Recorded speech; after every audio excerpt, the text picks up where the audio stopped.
At ito,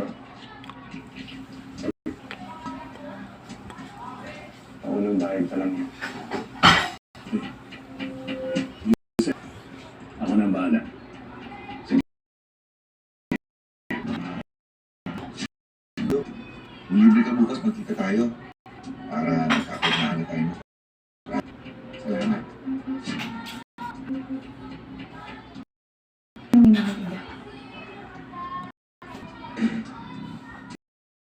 Ito si Gilbert na nagbayad ng tao para ito na si Annie ang pumatay.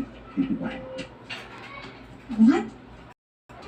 Pagkahawag, sinabi niya sa amin noon na hindi niya alam kung sino gumawa nun kay Mama. Ano yun? Hindi ko rin alam. Did we do something pa? You don't have evidence para sabihin na may kinalaman ito sa kamatay ni Tibay. Caroline, promise me that you leave it to me. Hayaan mo naman ako ngayon.